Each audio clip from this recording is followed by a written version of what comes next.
ભાવનગર સહિત સમગ્ર રાજ્યમાં ચકચારી બનેલા ભાવનગરના અશાંત ધારામાં તોડકાંડ મામલે ભાવનગરના એક નામાંકિત બિલ્ડર તેમજ ભાવનગરના એક કહેવાતા ડોક્ટરનું પોલીસ દ્વારા હવે આ કેસમાં નામ ખોલવામાં આવ્યું છે। સાથે જ તેમના જે આગોતરા જામીન અરજી મૂકવામાં આવી હતી તે કેન્સલ થઈ છે। કોણ છે આ બિલ્ડર, કોણ છે આ કહેવાતા ડોક્ટર, જેની વિગતે વાત કરીશું અમારા અહેવાલમાં। વૈષ્ણવજન તો તેને કહીએ જે પીડ પરાઈ જાનાને રે। નમસ્કાર દર્શક મિત્રો, નવજીવન ન્યૂઝમાં આપનું સ્વાગત છે। હું છું આપનો યશપાલસિંહ ચૌહાણ। આજથી થોડા મહિના પહેલા એટલે કે તારીખ 17 માર્ચના રોજ એક વિડીયો છે તે વાયરલ થાય છે, ઓડિયો વાયરલ થાય છે, જેમાં એક વ્યક્તિ છે તે ભાવનગરના તત્કાલીન જે પ્રાંત અધિકારી હતા, એસડીએમ હતા, જે અશાંત ધારાનું ટેબલ સંભાળતા હતા, પ્રતિભા દહિયા તેનો જે ડ્રાઈવર છે મોમીન પઠાણ, તેનો કથિત ઓડિયો અને વિડીયો વાયરલ થાય છે।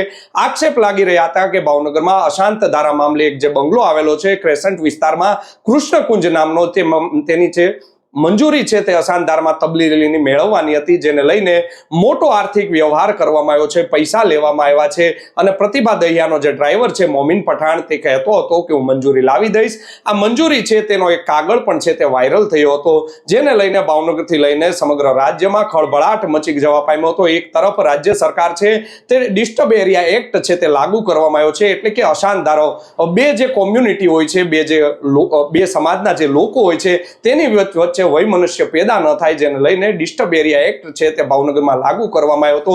કહેવાય છે કે ભાવનગરના જે રાજકારણીઓ છે, ભાવનગરના જે જૂના જે નેતાઓ છે, તેમના જ્યારે ચપ્પલના તળિયા ઘસાઈ ગયા હતા ત્યારે ભાવનગરમાં અશાંત ધારો છે તે લાગુ કરવામાં આવ્યો હતો। પરંતુ જે ભાવનગરનું જે તંત્ર આવેલું છે, કલેક્ટર ઓફિસ આવેલી છે, તેમના જ કર્મચારીઓ આમાં સામેલ હોય અને આવી રીતે મંજૂરી પૈસાનો વહીવટ કરીને લાવી દેતા હતા, જેને લઈને 18 માર્ચના રોજ આ સમગ્ર મેં કહ્યું તેમ વિવાદ છે તે બહાર આવ્યો હતો અને સમગ્ર રાજ્યમાં ખળભળાટ મચી જવા બાદ તેના 17 દિવસ બાદ છે તે ભાવનગરના નીલમબાગ પોલીસ સ્ટેશનમાં પોલીસ ફરિયાદ દાખલ થઈ હતી। મોમીન પઠાણ વિરુદ્ધ પોલીસ ફરિયાદ છે તે પ્રતિભા દહિયા જે આઈએએસ અધિકારી હતા તેમણે દાખલ કરાવી હતી કે ખોટી રીતે છે તે ઉપયોગ કરવામાં આવ્યો છે, જે અમારી ઓફિસના કાગળો છે તે બહાર પાડવામાં આવ્યા છે અને અમારી છબી છે તે ખરડાઈ છે તેવો પ્રયત્ન કરવામાં આવ્યો છે। આ મામલે જે મોમીન પઠાણ છે તેની વિરુદ્ધમાં 2 એપ્રિલના રોજ નીલમબાગ પોલીસ સ્ટેશનમાં ફરિયાદ દાખલ થઈ હતી અને નાટ્યાત્મક રીતે 3 એપ્રિલે એટલે કે એક દિવસ પછી મોમીન પઠાણ હાજર થઈ જાય છે।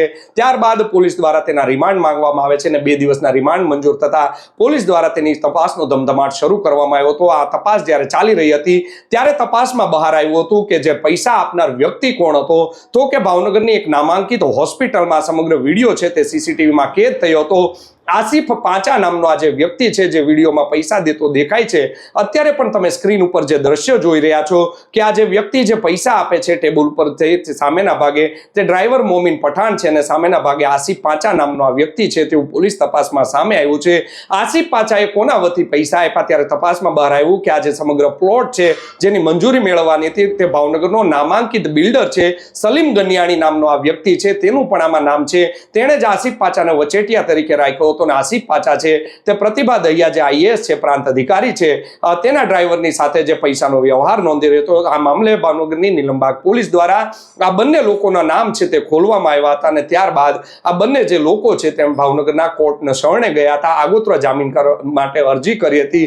ભાવનગરની કોર્ટ દ્વારા આગોતરા જામીન છે તેમના નામ મંજૂર કરી દેવામાં આવ્યા છે। હવે જે સલીમ ગનિયાણી છે તે ગુજરાત હાઈકોર્ટના દ્વાર પણ ખખડાવ્યા છે, સાથે જ આસિફ પાંચા નામનો જે વ્યક્તિ છે તે પણ ગુજરાત હાઈકોર્ટમાં પહોંચ્યા છે, કોચિંગમાં પહોંચ્યા છે। આ ઘટનાને આજે 50 થી 51મો દિવસ વીતી ચૂક્યો છે, પરંતુ ભાવનગરની બાહોશ નીલમબાગ પોલીસ છે તે આરોપીને હજુ સુધી પકડી શકી નથી। ભાવનગર નીલમબાગ પોલીસ સ્ટેશનના પીએસઆઈ છે જેજી મકવાણા, તેઓ આ તે કેસની તપાસ કરી રહ્યા છે। કોઈ રીઢા ગુનેગાર હોય છે તેમને તો તરત જ પોલીસ છે તે પકડી લેતી હોય છે, તો આટલો મોટો ભાવનગરમાં કાંડ થઈ ગયો, જે ક્રિમિનલ હાર્ડકોર ક્રિમિનલ નથી તો પછી કેમ નીલમબાગ પોલીસ છે આ બંને લોકોને નથી પકડી લેતી, તેવું પણ લોકમુખે અત્યારે છે તે ચર્ચાઈ રહ્યું છે। નીલમબાગ પોલીસ ઉપર અનેક સવાલ છે તે પેદા થઈ રહ્યા છે કે 50 દિવસ વીતી ગયા હોવા છતાં પણ જો બંને જે આરોપી છે તેમને કેમ તે પકડી નથી શકતી। કહેવત છે કે કાનૂન કે હાથ લંબે હોતે હૈ, પરંતુ કાનૂનના હાથ કેટલા લાંબા છે તે આ કેસ ઉપરથી તમે સમજી શકો છો।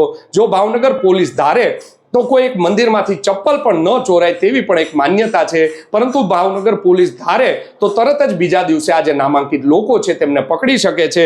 હવે જોવું રહ્યું આગામી સમયમાં બંને લોકોના જે આગોતરા જામીન છે તે હવે નામંજૂર થયા છે. ભાવનગરના કડક એસપી નિતેશ પાંડે છે, તેઓ હવે ક્યારે આ બંને આરોપીને પકડવા માટે સૂચના આપે છે કે પછી આ કેસમાં ઘીના ઠામમાં ઘી પડી જશે તે તો આવનારો સમય કહેશે. એક વાત ચોક્કસથી કહેવાય કે અશાંત ધારો જે ભાવનગરમાં જે વિવાદના ચકડોળે ચડ્યો છે, અનોખે હિન્દુ સંગઠનો છે તેઓ પણ છે તે મેદાને આવ્યા હતા, તેમણે પણ રજૂઆત કરી હતી, પરંતુ પ્રતિભા દહિયાનો આ સમગ્ર વિવાદ બહાર આવ્યો ત્યારે બહાર આવ્યું હતું કે પ્રતિભા દહિયાની 18 માર્ચે આ વિડીયો વાયરલ થયો. 17 માર્ચે તેમણે કેડર ચેન્જની અરજી કરી હતી, કારણ કે આ વિવાદ છે તે લાંબા સમયથી ચાલી રહ્યો હતો. તેમને ભનક આવી ગઈ હતી કે જો હવે અહીંયા ગુજરાત કેડરમાં રહેવામાં આવે તો તેમના સુધી આ કેસનો રેલો છે તે પહોંચી શકે છે. તેમના જે કેડર ચેન્જની અરજી કરી હતી અને રાજસ્થાન કેડર ખાતે તેઓ હવે ફરજ બજાવી રહ્યા છે.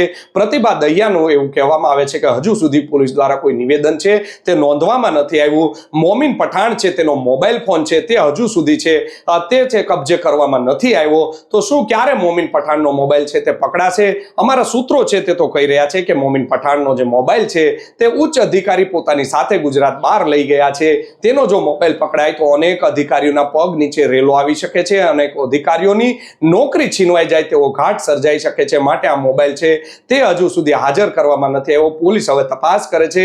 કેવી તપાસ કરશે, કેટલા સમયમાં તપાસ કરશે તે તો હવે આવનારો સમય જ કહેશે. ભાવનગરની એલસીબી પોલીસ પણ અત્યારે ખાનગી રાહે 300 થી વધુ જે મિલકતો આવેલી છે અશાંત ધારાની તેની તપાસ કરી રહી છે. તેમાં પણ એક પછી એક ગુનો છે તે નોંધાઈ રહ્યો છે.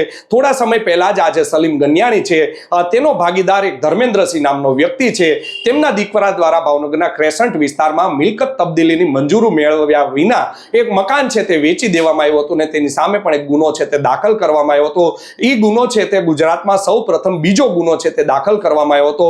હવે આ જ પ્રકારનો એક વધુ એક ગુનો છે તે ભાવનગરના માણેકવાડીમાં આવેલો સુરભી એપાર્ટમેન્ટ છે તેમાં પણ મિલકત તબદીલીની મંજૂરી લીધા વગર છે તે ફ્લેટ વેચી દેવામાં આવ્યો હતો. તેમાં પણ હવે ગુજરાતનો ચોથો ગુનો છે તે ભાવનગર પોલીસ દ્વારા નોંધવામાં આવ્યો છે. આમ કહી શકાય કે ભાવનગરના બાહોશ એસપી નિતેશ પાંડેની પોલીસ છે તે હવે આ કેસમાં તપાસ કરી રહી છે. તપાસમાં જોતરાઈ ગઈ છે કે આ તમામ જે મિલકતો વેચાઈ રહી છે તેમાં સલીમ ગનિયાણીનો કોઈ રોલ છે કે કેમ તેની પણ તપાસ થઈ રહી છે.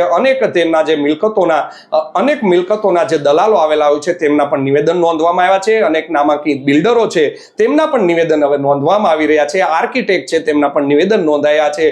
જોવું રહ્યું આગામી સમયમાં ભાવનગરની એલસીબી પોલીસ ખાનગી રાહે જે તપાસ કરી રહી છે તેમાં કેટલી મિલકતોમાં ગેરરીતિ છે તે સામે આવે છે, કેટલી મિલકતોમાં તપાસમાં સત્યતા શું છે કે માત્ર ને માત્ર આક્ષેપના ઓલા ઉપર છે ભાવનગર પોલીસ તપાસ કરે છે તો આવનારા સમયમાં જ ખબર પડશે.